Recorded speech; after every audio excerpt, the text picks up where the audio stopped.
ಸ್ನೇಹಿತರೆ, ನಾವು ಇದನ್ನು ಜುಲೈ 17, 2020 ಪ್ರಚಲಿತ ವಿದ್ಯಮಾನಗಳನ್ನು ನೋಡೋಣ.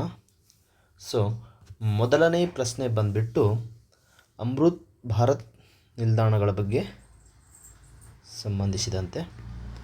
ಸೊ ಕರ್ನಾಟಕದ ಯಾವ ನಿಲ್ದಾಣವು ಜುಲೈ 17, 2026 ಅಮೃತ್ ಭಾರತ್ ಸ್ಟೇಷನ್ ಯೋಜನೆಯಡಿ ಲೋಕಾರ್ಪಣೆ ಪಟ್ಟಿಯಲ್ಲಿ ಸೇರಿಲ್ಲ ಅಂತ ಕೊಟ್ಟಿದ್ದಾರೆ. ಯಾವುದು ಸೇರಿಲ್ಲ? Option A Alnavar, option B Badami, option C Bantwal, option D Dharwad. ಯಾವ್ದು ಸೇರಿಲ್ಲ ಅಂದರೆ ಧಾರವಾಡ ಸೇರಿಲ್ಲ. ನೋಡಿ, ಪ್ರಧಾನಿ ಮೋದಿ ಜುಲೈ 17, 2026 ಕರ್ನಾಟಕದ ಪ್ರಮುಖ ನಿಲ್ದಾಣಗಳಾದ ಆಲ್ನಾವರ, ಬಾದಾಮಿ, ಬಂಟ್ವಾಳ ಮತ್ತು ಕೊಪ್ಪಳ ನಿಲ್ದಾಣಗಳನ್ನು ನವೀಕರಿಸಿ ಲೋಕಾರ್ಪಣೆಗೊಳಿಸಿದರು. ಧಾರವಾಡ ನಿಲ್ದಾಣದ ಆಧುನೀಕರಣ ಕಾರ್ಯವು ಮೊದಲೇ ಮುಗಿದಿದ್ದು ಈ ಯೋಜನೆಯ ಪ್ರಸ್ತುತ ಸಾಲಿನ ಪಟ್ಟಿಯಲ್ಲಿ ಸೇರಿಲ್ಲ. ಅದಕ್ಕೆ ಧಾರವಾಡ ಸರಿಯಾದ ಉತ್ತರ ಆಗಿರ್ತಕ್ಕಂಥದ್ದು. ನೋಡಿ, ಇದಕ್ಕೆ ಸಂಬಂಧಿಸಿದ ಕೆಲವು GK ಅಂಶಗಳನ್ನು ನೋಡೋಣ. ಅಮೃತ್ ಭಾರತ್ ಸ್ಟೇಷನ್ ಯೋಜನೆ ದೇಶಾದ್ಯಂತ ನಿಲ್ದಾಣಗಳ ಅಭಿವೃದ್ಧಿಗಾಗಿ ಫೆಬ್ರವರಿ 2023 ಜಾರಿಗೆ ತರಲಾಯಿತು. ಯಾವಾಗ? 2023 ಜಾರಿಗೆ ತರಲಾಗಿದ್ದು. ಕರ್ನಾಟಕದ ನೈಋತ್ಯ ರೈಲ್ವೆ ವಲಯದ ಪ್ರಧಾನ ಕಚೇರಿ ಇರುವುದು ಹುಬ್ಬಳ್ಳಿಯಲ್ಲಿ. ನೈಋತ್ಯ ವಲಯದ ಪ್ರಧಾನ ಕಚೇರಿ ಹುಬ್ಬಳ್ಳಿಯಲ್ಲಿದೆ. ಜಗತ್ತಿನ ಅತಿ ಉದ್ದದ ರೈಲ್ವೆ ಪ್ಲಾಟ್ಫಾರ್ಮ್ ಎಲ್ಲಿದೆ ಅಂದರೆ ಅದು ಹುಬ್ಬಳ್ಳಿಯಲ್ಲೇ ಇದೆ. ಶ್ರೀ ಸಿದ್ಧಾರೂಢ ಸ್ವಾಮೀಜಿ ನಿಲ್ದಾಣ, ಅದು ಸುಮಾರು 1507 ಮೀಟರ್ ಉದ್ದ ಇರತಕ್ಕಂಥದ್ದು, ಸುಮಾರು 1.5 ಕಿಲೋಮೀಟರ್ ಇದೆ. ಬಾದಾಮಿಯು ಐತಿಹಾಸಿಕ ಚಾಲುಕ್ಯರ ರಾಜಧಾನಿಯಾಗಿದ್ದು ಇಲ್ಲಿರುವ ಗುಹಾಂತರ ದೇವಾಲಯಗಳನ್ನು ಕೀರ್ತಿವರ್ಮ I ಕಾಲದಲ್ಲಿ ನಿರ್ಮಿಸಲಾಗಿದೆ. ಯಾರ ಕಾಲದಲ್ಲಿ ಅಂದರೆ ಒಂದನೇ ಕೀರ್ತಿವರ್ಮನ ಕಾಲದಲ್ಲಿ ನಿರ್ಮಿಸಲಾಗಿರ್ತಕ್ಕಂಥದ್ದು. ನೆಕ್ಸ್ಟ್ ಕ್ವಶನ್ ಈಸ್, ಭಾರತದ ಮೊದಲ ಹೈಡ್ರೋಜನ್ ಚಾಲಿತ ರೈಲಿಗೆ ಸಂಬಂಧಿಸಿದಂತೆ ಈ ಕೆಳಗಿನ ಯಾವ ಮಾರ್ಗದಲ್ಲಿ ಚಾಲನೆ ನೀಡಲಾಗಿದೆ? ಯಾವುದಂದರೆ ದೆಹಲಿ ಆಗ್ರಾ ಮಾರ್ಗ, ಆಪ್ಷನ್ ಬಿ ಜಿಂದ್ ಮತ್ತು ಸೋನಿಪತ್ ಮಾರ್ಗ, ಆಪ್ಷನ್ ಸಿ ಮುಂಬೈ ಪುಣೆ ಮಾರ್ಗ, ಆಪ್ಷನ್ ಡಿ ಬೆಂಗಳೂರು ಮೈಸೂರು ಮಾರ್ಗ. ಯಾವುದಂದರೆ option B is the right answer. Jind ಮತ್ತು ಸೋನಿಪತ್ ಮಾರ್ಗದಲ್ಲಿ. ಇದು ಇರೋದು ಹರಿಯಾಣದಲ್ಲಿ. ಭಾರತದ ಪ್ರಪ್ರಥಮ ಹಸಿರು ಪರಿಸರ ಸ್ನೇಹಿ ಹೈಡ್ರೋಜನ್ ಇಂಧನ ಕೋಶ ರೈಲಿಗೆ ಹರಿಯಾಣದ ಜಿಂದ್ ಜಿಲ್ಲೆಯಲ್ಲಿ ಜುಲೈ 17, 2026 ಹಸಿರು ನಿಶಾನೆ ತೋರಿಸಲಾಯಿತು. ಇದು ಪರಿಸರ ಮಾಲಿನ್ಯ ಮುಕ್ತವಾಗಿದ್ದು ಹಬೆ ಮತ್ತು ನೀರನ್ನು ಮಾತ್ರ ಹೊರಸೂಸುತ್ತದೆ. ವಿಶ್ವದ ಪ್ರಪ್ರಥಮ ಹೈಡ್ರೋಜನ್ ಪ್ಯಾಸೆಂಜರ್ ರೈಲನ್ನು ಪರಿಚಯಿಸಿದ ದೇಶ ಅಂದರೆ ಅದು ಜರ್ಮನಿ ದೇಶ. ಯಾವಾಗ? 2018 ಜರ್ಮನಿ ಫಸ್ಟ್ ಹೈಡ್ರೋಜನ್ ರೈಲನ್ನು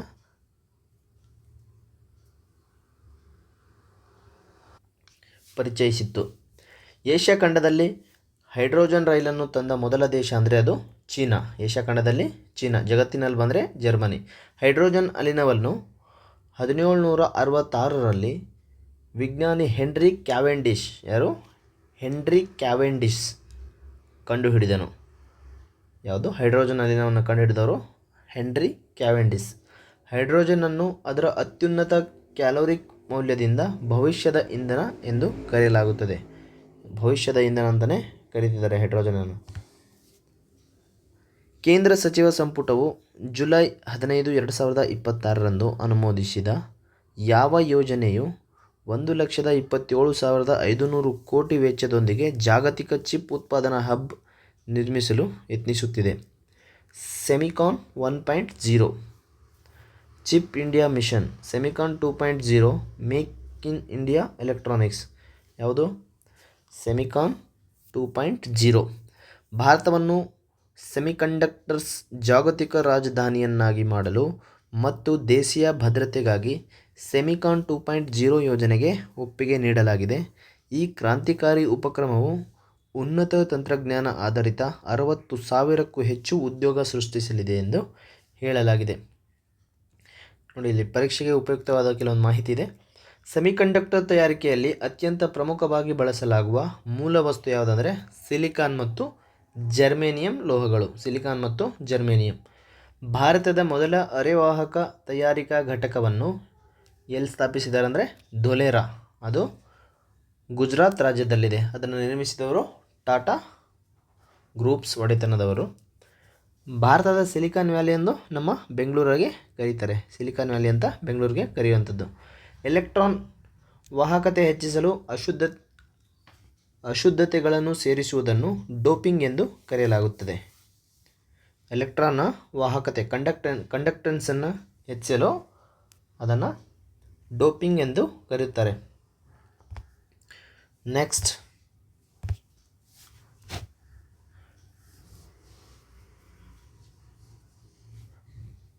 ಜುಲೈ 14, 2026ರಂದು MOSPI ಬಿಡುಗಡೆ ಮಾಡಿದ ಮೊದಲ ಪ್ರಾಯೋಗಿಕ ಸೇವಾ ವಲಯದ ಉತ್ಪಾದನಾ ಸೂಚ್ಯಂಕ ISP ಮೂಲ ವರ್ಷ ಬೇಸ್ ಇಯರ್ ಯಾವುದು?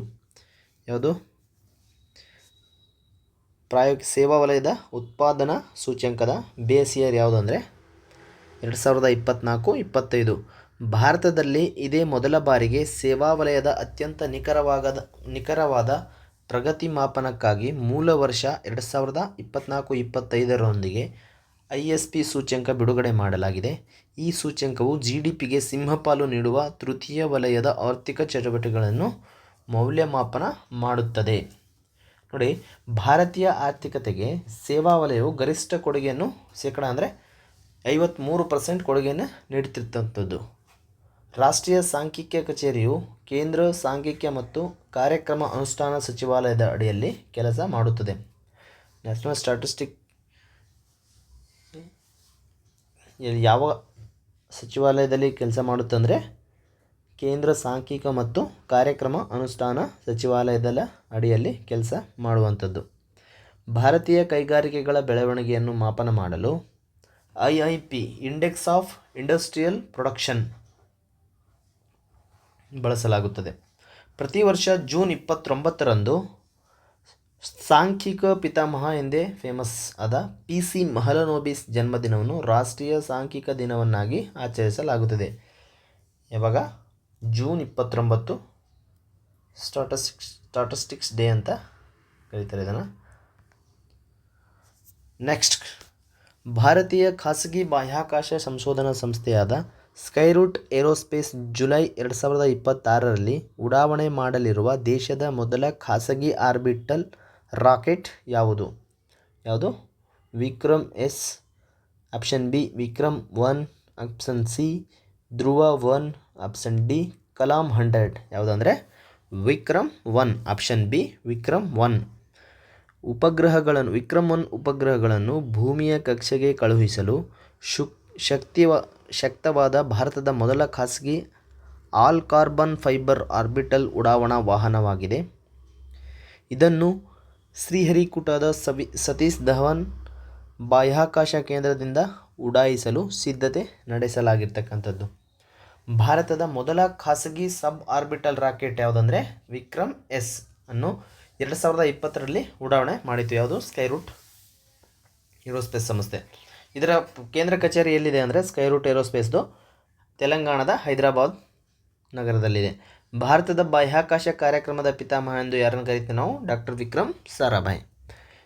ಇಸ್ರೋ ಸ್ಥಾಪನೆಯಾಗಿದ್ದು ಆಗಸ್ಟ್ 15, 1969ರಂದು. ನೆಕ್ಸ್ಟ್ ಈಸ್ ಭಾರತ ಸರ್ಕಾರವು ಏಪ್ರಿಲ್ 1, 2027ರಿಂದ ಜಾರಿಗೆ ತರಲು ಜುಲೈ 16, 2026ರಂದು ಕರಡು ಪ್ರಕಟಿಸಿದ ಸೇಫ್ 3 ನಿಯಮಗಳು ಕೆಳಗಿನ ಯಾವ ವಲಯಕ್ಕೆ ಸಂಬಂಧಿಸಿದೆ? ಸೇಫ್ 3 ನಿಯಮಗಳು ಯಾವುದಕ್ಕೆ ಸಂಬಂಧಿಸಿದೆ ಅಂದರೆ ಪ್ರಯಾಣಿಕರ ವಾಹನಗಳ ಇಂಧನದ ದಕ್ಷತೆ. ಯಾವುದು?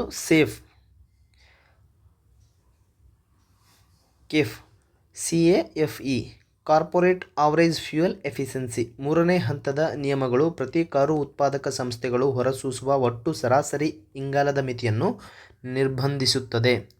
ಈ ಕರಡು ನಿಯಮಗಳು ಜಾಗತಿಕ ತಾಪಮಾನವನ್ನು ಕಡಿಮೆ ಮಾಡುವ ಭಾರತದ ಮಹತ್ವಾಕಾಂಕ್ಷೆಯ ಪ್ಯಾರಿಸ್ ಒಪ್ಪಂದದ ಗುರಿಗಳಿಗೆ ಪೂರಕವಾಗಿರ್ತಕ್ಕಂಥದ್ದು. ಭಾರತವು 2070ರ ವೇಳೆಗೆ ಶೂನ್ಯ ಇಂಗಾಲದ ಹೊರಸೂಸುವಿಕೆಯನ್ನು ನೆಟ್ ಝೀರೋ ಕಾರ್ಬನ್ ಎಮಿಷನ್ ತಲುಪುವ ಗುರಿಯನ್ನು ಹೊಂದಿದೆ. ಭಾರತೀಯ ರಸ್ತೆಗಳಲ್ಲಿ ಮಾಲಿನ್ಯ ತಡೆಗೆ ಜಾರಿಗೆ ತಂದ ನಿಯಮಗಳನ್ನು ಭಾರತ ಸ್ಟೇಜ್ ಎನ್ನಲಾಗುತ್ತದೆ. BS6, BS4, BS5 ಅಂತ ಬರ್ತವಲ್ಲ ಅದೇ BS, ಭಾರತ್ ಸ್ಟೇಜ್. BS ಅಂದರೆ ಭಾರತ್ ಸ್ಟೇಜ್ ಎನ್ನಲಾಗುತ್ತದೆ. ಪ್ರಸ್ತುತ 20% ಇಥೆನಾಲ್ ಮಿಶ್ರಣ ಮಾಡುವ ದೇಶದ ಮಹತ್ವಾಕಾಂಕ್ಷೆಯ ಗುರಿ 2025-26ಕ್ಕೆ ಹೊಂದಿಸಲಾಗಿದೆ. ಅಂದರೆ 20% ಇಥೆನಾಲ್ ಮಿಶ್ರಣವನ್ನು ಮಾಡ್ಬೋದು ಅಂತ ಸರ್ಕಾರ ಗೈಡ್ಲೈನ್ಸ್ ಕೊಟ್ಟಿರೋದು. ಭಾರತದ ಪ್ರಸಿದ್ಧ ಪರಿಸರ ಸಂರಕ್ಷಣಾ ಕಾಯ್ದೆಯನ್ನು ಜಾರಿಗೆ ತಂದ ವರ್ಷ ಯಾವಾಗ ಅಂದರೆ 1986. ಪರಿಸರ ಸಂರಕ್ಷಣಾ ಕಾಯ್ದೆಯನ್ನು ಜಾರಿಗೆ ಆದ ವರ್ಷ 1986. ನೆಕ್ಸ್ಟ್ ಕ್ವಶನ್ ಈಸ್, ಕರ್ನಾಟಕದಲ್ಲಿ ಜುಲೈ 2026ರ ಸಚಿವ ಸಂಪುಟ ವಿಸ್ತರಣೆಯ ಸುದೀರ್ಘ ಚರ್ಚೆಯ ಹಿನ್ನೆಲೆಯಲ್ಲಿ ಸಂವಿಧಾನದ ಯಾವ ತಿದ್ದುಪಡಿಯು ಸಚಿವರ ಒಟ್ಟು ಮಿತಿಯನ್ನು ನಿಗದಿಪಡಿಸುತ್ತದೆ? ಯಾವುದಂದರೆ 91ನೇ ತಿದ್ದುಪಡಿ. ಇದು ಆಪ್ಷನ್ ಎ 42ನೇ ತಿದ್ದುಪಡಿ, ಆಪ್ಷನ್ ಬಿ 44ನೇ ತಿದ್ದುಪಡಿ, ಆಪ್ಷನ್ ಸಿ 86ನೇ ತಿದ್ದುಪಡಿ, ಆಪ್ಷನ್ ಡಿ 91ನೇ ತಿದ್ದುಪಡಿ. ಆಪ್ಷನ್ ಡಿ 91ನೇ ತಿದ್ದುಪಡಿ ಕಾಯ್ದೆ. 91ನೇ ಸಂವಿಧಾನ ತಿದ್ದುಪಡಿ ಕಾಯ್ದೆ 2003ರಲ್ಲಿ ಆಯಿತು. ಇದರ ಪ್ರಕಾರ ಸಚಿವ ಸಂಪುಟದ ಗಾತ್ರವು ವಿಧಾನಸಭೆಯ ಒಟ್ಟು ಸದಸ್ಯರ 15%ಕ್ಕಿಂತ ಹೆಚ್ಚಾಗಿರಬಾರ್ದು ಅಂತ ಹೇಳುತ್ತೆ. ಯಾವುದು? 91ನೇ ತಿದ್ದುಪಡಿ. ಈ ತಿದ್ದುಪಡಿಯ ಅನ್ವಯ 224 ಶಾಸಕರನ್ನು ಹೊಂದಿರುವ ಕರ್ನಾಟಕದಲ್ಲಿ ಗರಿಷ್ಠ ಸಚಿವರ ಮಿತಿಯನ್ನು 34ಕ್ಕೆ ಸೀಮಿತ ಮಾಡಲಾಗಿದೆ. ಸಂವಿಧಾನದ ವಿಧಿ 164 ರಾಜ್ಯದ ಮುಖ್ಯಮಂತ್ರಿ ಮತ್ತು ಇತರ ಸಚಿವರ ನೇಮಕಾತಿಯ ವಿವರಗಳನ್ನು ಒದಗಿಸುತ್ತದೆ. ಯಾವುದು? 164ನೇ ವಿಧಿ. ರಾಜ್ಯಪಾಲರು ಮುಖ್ಯಮಂತ್ರಿಯ ಸಲಹೆ ಮೇರೆಗೆ ಇತರ ಸಚಿವರನ್ನು ನೇಮಕ ಮಾಡುತ್ತಾರೆ. ಯಾರ ಸಲಹೆ ಮೇರೆಗೆ? ಮುಖ್ಯಮಂತ್ರಿಯವರ ಸಲಹೆ ಮೇರೆಗೆ. ಕರ್ನಾಟಕದ ಪ್ರಸ್ತುತ ರಾಜ್ಯಪಾಲರು ಯಾರಂದರೆ ತಾವರ್ಚಂದ್ ಗೆಹ್ಲೋಟ್. ರಾಜ್ಯಗಳ ಪುನರ್ವಿಂಗಡಣೆಯ ನಂತರ ಮೈಸೂರು ರಾಜ್ಯದ ಮೊದಲ ಮುಖ್ಯಮಂತ್ರಿ ಆದವರು ಯಾರು ಅಂದರೆ ಎಸ್ ನಿಜಲಿಂಗಪ್ಪನವರು. ನೆಕ್ಸ್ಟ್ ಕ್ವಶನ್ ಈಸ್, ಮಾಹಿತಿ ತಂತ್ರಜ್ಞಾನ ಸಚಿವಾಲಯವು ಜುಲೈ 17, 2026ರಂದು ಯಾವ ಸ್ವದೇಶಿ ಮೈಕ್ರೋ ಪ್ರೊಸೆಸರ್ ಆಧಾರಿತ ಡ್ರೋನ್ ತಂತ್ರಜ್ಞಾನಕ್ಕಾಗಿ ನಿಡಾರ್ 2.0 ಸವಾಲನ್ನು ಪ್ರಕಟಿಸಿದೆ? ಯಾವುದು? ನಿಡಾರ್ 2.0. Option A Shakti, option B ವೇಗ, ಆಪ್ಷನ್ ಸಿ ಧ್ರುವ, ಆಪ್ಷನ್ ಡಿ ಪರಂ. ನೋಡಿಲಿ, ಆಪ್ಷನ್ ಬಿ ವೇಗ. ನಿಡಾರ್ 2.0 ಸವಾಲನ್ನು ಪ್ರಕಟಿಸಿದೆ. ಯಾವುದಂದರೆ ಅದು ವೇಗ. ನೋಡಿ, ಭಾರತ ಸರ್ಕಾರದ ಸಿಡಾಕ್ ಸಂಸ್ಥೆಯು ಅಭಿವೃದ್ಧಿಪಡಿಸಿದ ವೇಗ ಪ್ರೊಸೆಸರ್ ಇದೊಂದು ಪ್ರೊಸೆಸರ್ ಆಗಿದೆ. ಯಾವುದು? ವೇಗ ಅನ್ನೋ ಪ್ರೊಸೆಸರ್ ಆಧರಿಸಿ ಅತ್ಯಾಧುನಿಕ ರಕ್ಷಣಾ ಮತ್ತು ವಾಣಿಜ್ಯ ಡ್ರೋನ್ಗಳನ್ನು ತಯಾರಿಸಲು ಪ್ರೋತ್ಸಾಹಿಸಲಾಗಿದೆ. ನಿಡಾರ್ 2.0 ರಾಷ್ಟ್ರೀಯ ಅಭಿಯಾನವು ಡ್ರೋನ್ ವಲಯದಲ್ಲಿ ದೇಶದ ಸ್ವಾವಲಂಬನೆಗೆ ದೊಡ್ಡ ಉತ್ತೇಜನ ನೀಡುವಂಥದ್ದು. ಭಾರತದ ಅತ್ಯಂತ ಮೊದಲ ಸ್ವದೇಶಿ ಮೈಕ್ರೋ ಪ್ರೊಸೆಸರ್ ಯಾವುದಂದರೆ ಅದು ಶಕ್ತಿಯನ್ನು IIT ಮದ್ರಾಸ್ ಅಭಿವೃದ್ಧಿಪಡಿಸಿದೆ. ಭಾರತದ ಅತ್ಯಂತ ಮೊದಲ ಸ್ವದೇಶಿ ಮೈಕ್ರೋ ಪ್ರೊಸೆಸರ್ ಯಾವುದಂದರೆ ಶಕ್ತಿ. ನೆನಪಿರಲಿ, ಬರಬಹುದು. ಸಿಡಾಕ್ ಪ್ರಧಾನ ಕಚೇರಿ ಇರೋದು ಪುಣೆ ನಗರದಲ್ಲಿ. ಪುಣೆ ಇರೋದು ಮಹಾರಾಷ್ಟ್ರದಲ್ಲಿ. ಓಕೆನಾ. ಭಾರತದ ಮೊದಲ ಸೂಪರ್ ಕಂಪ್ಯೂಟರ್ ಪರಂ 8000 ಅನ್ನು 1991ರಲ್ಲಿ ಸಿಡಾಕ್ ಸಿದ್ಧಪಡಿಸಿತ್ತು. ಯಾವುದು? ಸಿಡಾಕ್ ಸಂಸ್ಥೆ 1991ರಲ್ಲಿ ಪರಂ 8000 ಇದು ಭಾರತದ ಮೊದಲ ಸೂಪರ್ ಕಂಪ್ಯೂಟರ್ ಆಗಿದೆ. ನಾಗರಿಕ ವಲಯದಲ್ಲಿ ಡ್ರೋನ್ ಹಾರಾಟಕ್ಕೆ ಮುಕ್ತ ಅನುಮತಿ ನೀಡಿದ ವಿಶ್ವದ ಮೊದಲ ದೇಶ ಅಂದರೆ ಅದು ಇಸ್ರೇಲ್ ದೇಶ. ಸುಮಾರು 60 ವರ್ಷಗಳ ಸುದೀರ್ಘ ಅವಧಿಯ ನಂತರ ಅತ್ಯಂತ ಅಪರೂಪದ ಇಂಡಿಯನ್ ಗ್ರೇ ಹಾರ್ನ್ ಬಿಲ್ ಹಕ್ಕಿ ಇತ್ತೀಚೆಗೆ ಭಾರತದ ಯಾವ ಪ್ರಸಿದ್ಧ ಅಭಯಾರಣ್ಯದಲ್ಲಿ ಮರಳಿ ಪತ್ತೆಯಾಗಿದೆ? ಆಪ್ಷನ್ ಎ ಕಾಜಿರಂಗ ಅಭಯಾರಣ್ಯ, ಇದು ಅಸ್ಸಾಂ ರಾಜ್ಯದಲ್ಲಿದೆ. ಗಿರ್ ರಾಷ್ಟ್ರೀಯ ಉದ್ಯಾನವನ ಇರೋದು ಗುಜರಾತ್ನಲ್ಲಿ.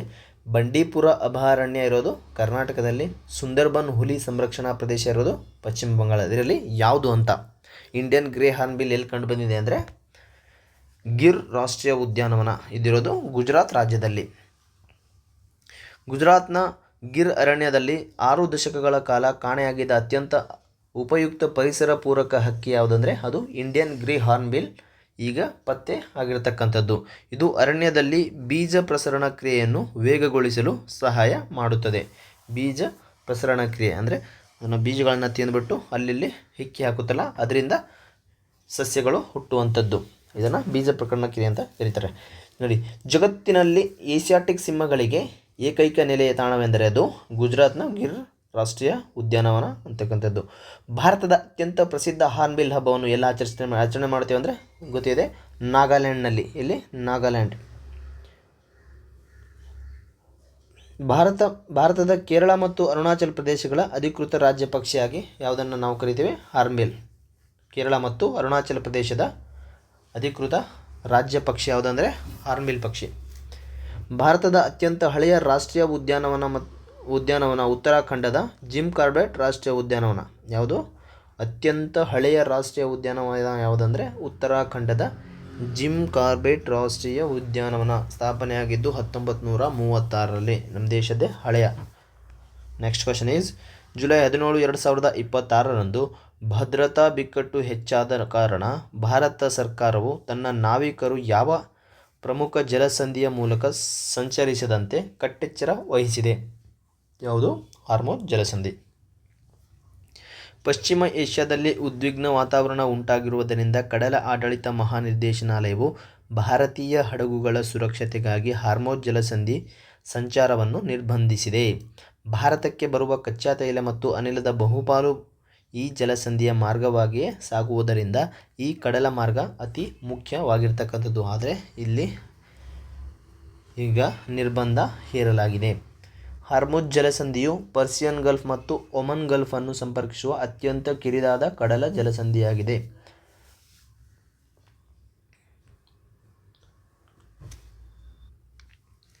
ಯುರೋಪ್ ಮತ್ತು ಆಫ್ರಿಕಾ ಖಂಡಗಳನ್ನು ಬೇರ್ಪಡಿಸುವ ಪ್ರಮುಖ ಜಲಸಂಧಿ ಯಾವುದಂದರೆ ಅದು ಜಿಬ್ರಾಲ್ಟರ್ ಜಲಸಂಧಿ. ನೆಕ್ಸ್ಟ್ ಕ್ವಶನ್ ಈಸ್ ಜುಲೈ 17, 2026ರ ಅಧಿಕೃತ ವರದಿಯ ಅನ್ವಯ ಇಡೀ ದೇಶದಲ್ಲೇ ಅತ್ಯಧಿಕ ಸಂಖ್ಯೆಯ ವೈದ್ಯಕೀಯ ಸೀಟುಗಳನ್ನು ಹೊಂದಿರುವ ಹೆಮ್ಮೆಯ ರಾಜ್ಯ ಯಾವುದಂದರೆ ಅದು ನಮ್ಮ ಕರ್ನಾಟಕ. ಹೊಸ ಖಾಸಗಿ ಮತ್ತು ಸರ್ಕಾರಿ ಕಾಲೇಜುಗಳ ಅನುಮೋದನೆಯೊಂದಿಗೆ ಕರ್ನಾಟಕವು ದೇಶದಲ್ಲೇ ಅತಿ ಹೆಚ್ಚು ವೈದ್ಯಕೀಯ ಸೀಟುಗಳನ್ನು ಒದಗಿಸುವ ಮೊದಲ ರಾಜ್ಯವಾಗಿ ಹೊರಹೊಮ್ಮಿರತಕ್ಕಂಥದ್ದು. ಇದು ಕರ್ನಾಟಕವನ್ನು ದಕ್ಷಿಣ ಭಾರತದ ಮತ್ತು ಜಾಗತಿಕ ಗುಣಮಟ್ಟದ ವೈದ್ಯಕೀಯ ಶಿಕ್ಷಣದ ಮುಂಚೂಣಿ ತಾಣವನ್ನಾಗಿಸಿದೆ. ಭಾರತದಲ್ಲಿ ವೈದ್ಯಕೀಯ ಶಿಕ್ಷಣ ನಿಯಂತ್ರಿಸುವ ಅತ್ಯುನ್ನತ ಸಂಸ್ಥೆ ಅಂದರೆ ಅದು ನ್ಯಾಷನಲ್ ಮೆಡಿಕಲ್ ಕಮಿಷನ್ NMC. ದೇಶಾದ್ಯಂತ ಪ್ರತಿ ವರ್ಷ ಜುಲೈ 1ರಂದು ರಾಷ್ಟ್ರೀಯ ವೈದ್ಯರ ದಿನವನ್ನು ನಾವು ಯಾರ ಸವಿ ನೆನಪಿಗಾಗಿ ಆಚರಣೆ ಮಾಡ್ತೀವಿ ಅಂದರೆ ಅದು ಡಾಕ್ಟರ್ BC ರಾಯ್ ನೆನಪಿನಲ್ಲಿ. ಅತ್ಯಂತ ಹಳೆಯ ಮತ್ತು ಮೊದಲ ಸರ್ಕಾರಿ ವೈದ್ಯಕೀಯ ಕಾಲೇಜು ಎಲ್ಲಿದೆ ಅಂದರೆ ಬೆಂಗಳೂರಿನ BMCRI. ಸ್ಥಾಪನೆಯಾದದ್ದು 1955ರಲ್ಲಿ. ಕೇಂದ್ರ ಸರ್ಕಾರದ ಆರೋಗ್ಯ ವಿಮೆ ಯೋಜನೆಯಾದ ಆಯುಷ್ಮಾನ್ ಭಾರತ್ ಯೋಜನೆಯನ್ನು ಯಾವಾಗ ಪ್ರಾರಂಭಿಸಲಾಯಿತು ಅಂದರೆ ಸೆಪ್ಟೆಂಬರ್ 2018ರಂದು. ನೆಕ್ಸ್ಟ್ ಕ್ವಶನ್ ಈಸ್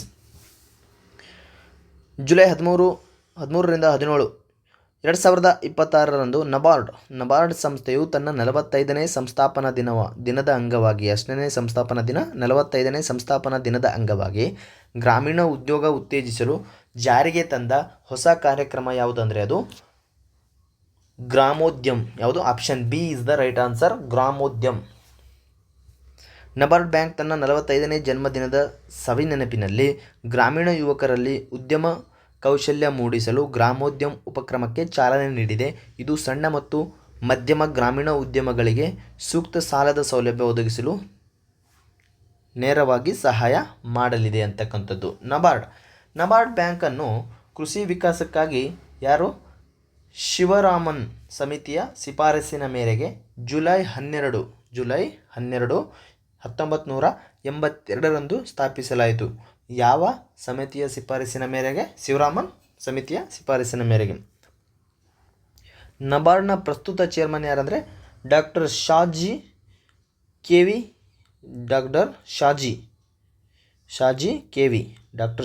ಕೆವಿ ಕಾರ್ಯನಿರ್ವಹಿಸುತ್ತಿದ್ದಾರೆ. ಭಾರತದ ಪ್ರಥಮ ಪ್ರಾದೇಶಿಕ ಗ್ರಾಮೀಣ ಬ್ಯಾಂಕ್ RRB ಅನ್ನು ಅಕ್ಟೋಬರ್ 2, 1975ರಲ್ಲಿ ಸ್ಥಾಪಿಸಲಾಯಿತು. ಯಾವಾಗ? ಅಕ್ಟೋಬರ್ 2 ಪ್ರಥಮ ಪ್ರಾದೇಶಿಕ ಗ್ರಾಮೀಣ ಬ್ಯಾಂಕ್ ಸ್ಥಾಪನೆಯಾದದ್ದು ಯಾವಾಗ? ಅಕ್ಟೋಬರ್ 2, 1975ರಲ್ಲಿ. ಕರ್ನಾಟಕದಲ್ಲಿ ಪ್ರಮುಖವಾಗಿ ಕರ್ನಾಟಕ ಗ್ರಾಮೀಣ ಬ್ಯಾಂಕ್ ಮತ್ತು ಕರ್ನಾಟಕ ವಿಕಾಸ್ ಗ್ರಾಮೀಣ ಬ್ಯಾಂಕುಗಳು ಕಾರ್ಯನಿರ್ವಹಿಸುತ್ತವೆ. ಕರ್ನಾಟಕ ಗ್ರಾಮೀಣ ಬ್ಯಾಂಕ್ ಮತ್ತು ಕರ್ನಾಟಕ ವಿಕಾಸ್ ಗ್ರಾಮೀಣ ಬ್ಯಾಂಕ್. ಹಳ್ಳಿಗಳಲ್ಲಿ ಹೋಗಿ ನೋಡಿದರೆ ಇವೇ ಬ್ಯಾಂಕ್ಗಳು ಹೆಚ್ಚಾಗಿ ಇರುವಂಥದ್ದು. ನೆಕ್ಸ್ಟ್ ಕ್ವಶನ್ ಈಸ್ ರಾಜಕೀಯ ವಲಯದಲ್ಲಿ ತೀವ್ರ ಚರ್ಚೆಗೆ ಈಡಾದ ಲೋಕಸಭಾ ಕ್ಷೇತ್ರಗಳ ಗಡಿ ಮರು ವಿಂಗಡಣೆ ಡಿಲಿಮಿಟೇಷನ್ ಕಾಯ್ದೆಗೆ ಸಂಬಂಧಿಸಿದ ವಿಧಿ ಯಾವುದು ಅಂದರೆ ಸಂವಿಧಾನದ ವಿಧಿ 51, 82, 110, 352. ಇದು ಡಿಲಿಮಿಟೇಷನ್ ಅಂದರೆ option B is the correct answer. ನೋಡಿ, ಸಂವಿಧಾನದ ವಿಧಿ 82. ಸಂವಿಧಾನದ ವಿಧಿ 82 ಪ್ರತಿ ಜನಗಣತಿಯ ನಂತರ ಸಂಸತ್ತಿನ ಕ್ಷೇತ್ರಗಳ ಗಡಿಯನ್ನು ನಿಯೋಜಿಸಲು ಗಡಿ ಮರು ವಿಂಗಡಣಾ ಆಯೋಗ ಸ್ಥಾಪಿಸಲು ಕೇಂದ್ರಕ್ಕೆ ಅಧಿಕಾರ ನೀಡುತ್ತದೆ. 2026ರ ಗಡಿ ಮರು ವಿಂಗಡಣೆಯು ದಕ್ಷಿಣ ಭಾರತದ ರಾಜ್ಯಗಳ ಒಟ್ಟು ಸಂಸದೀಯ ಪ್ರಾತಿನಿಧ್ಯದ ಮೇಲೆ ಪರಿಣಾಮ ಬೀರಬಹುದು ಎಂಬ ಚರ್ಚೆ ಇತ್ತೀಚೆಗೆ ಹೆಚ್ಚಾಗಿರ್ತಕ್ಕಂಥದ್ದು. ಅದಕ್ಕೆ ಇದು ಚರ್ಚೆಯಲ್ಲಿ ಇರತಕ್ಕಂಥದ್ದು. ಭಾರತದಲ್ಲಿ ಗಡಿ ಮರು ವಿಂಗಡಣಾ ಆಯೋಗದ ಆದೇಶಗಳನ್ನು ಯಾವುದೇ ನ್ಯಾಯಾಲಯದಲ್ಲಿ ಪ್ರಶ್ನಿಸಲು ಬರುವುದಿಲ್ಲ. ಯಾವ ನ್ಯಾಯಾಲಯದಲ್ಲೂ ಪ್ರಶ್ನಿಸಲು ಬರುವುದಿಲ್ಲ. ಯಾವುದು? ಗಡಿ ಮರು ವಿಂಗಡಣಾ ಆಯೋಗದ ಆದೇಶ. ಪ್ರಸ್ತುತ ಭಾರತದಲ್ಲಿ ಇರುವ ಲೋಕಸಭಾ ಕ್ಷೇತ್ರಗಳ ಸಂಖ್ಯೆಯು 1971ರ ಜನಗಣತಿಯ ಆಧಾರದ ಮೇಲೆ ನಿಗದಿಪಡಿಸಲಾಗಿದೆ. ಯಾವ ಆಧಾರದ ಮೇಲೆ? 1971ರ ಜನಗಣತಿಯ ಆಧಾರದ ಮೇಲೆ. ಇನ್ನೂ ಆಗಬೇಕಿದೆ, ತುಂಬ ಆಯಿತು, 50 ವರ್ಷದ ಮೇಲೆ ಆಯಿತು, ಮತ್ತು ಚೇಂಜಸ್ ಮಾಡಬೇಕು. 84ನೇ ತಿದ್ದುಪಡಿ ಕಾಯ್ದೆ 2001ರ ಅನ್ವಯ ಈ ಸಂಸದೀಯ ಸ್ಥಾನಗಳ ಸಂಖ್ಯೆಯನ್ನು 2026ರವರೆಗೆ ಬದಲಾಯಿಸದಂತೆ ಸ್ಥಗಿತಗೊಳಿಸಲಾಗಿತ್ತು. 2026ರವರೆಗೆ ಸ್ಥಗಿತಗೊಳಿಸಲಾಗಿತ್ತು. ಸಂಖ್ಯೆ ಚೇಂಜ್ ಮಾಡಬಾರ್ದಂತ 84ನೇ ತಿದ್ದುಪಡಿ ಮಾಡಿ 2001ರ ಅನ್ವಯ. ಹೊಸ ಸಂಸತ್ ಭವನದಲ್ಲಿ ಒಟ್ಟು 888 ಲೋಕಸಭಾ ಸದಸ್ಯರಿಗೆ ಆಸನಗಳ ವ್ಯವಸ್ಥೆಗೆ ಕಲ್ಪಿಸಲಾಗಿರ್ತಕ್ಕಂಥದ್ದು. ಅಂದರೆ ನೆಕ್ಸ್ಟ್ ಫ್ಯೂಚರಲ್ಲಿ ಎಷ್ಟಾಗ್ಬೋದು ಅಂತ. ಥ್ಯಾಂಕ್ ಯು ಸೋ ಮಚ್ ಸ್ನೇಹಿತರೆ. ದಯವಿಟ್ಟು ಚಾನಲ್ನ ಸಬ್ಸ್ಕ್ರೈಬ್ ಮಾಡ್ಕೊಳ್ಳಿ, ಮತ್ತು ಡೈಲಿ ಕರೆಂಟ್ ಅಫೇರ್ಸ್ನ ನಾವು ಅಪ್ಲೋಡ್ ಮಾಡ್ತಾ ಇರ್ತೀವಿ. ದಯವಿಟ್ಟು ಸಪೋರ್ಟ್ ಮಾಡಿ. Thank you so much.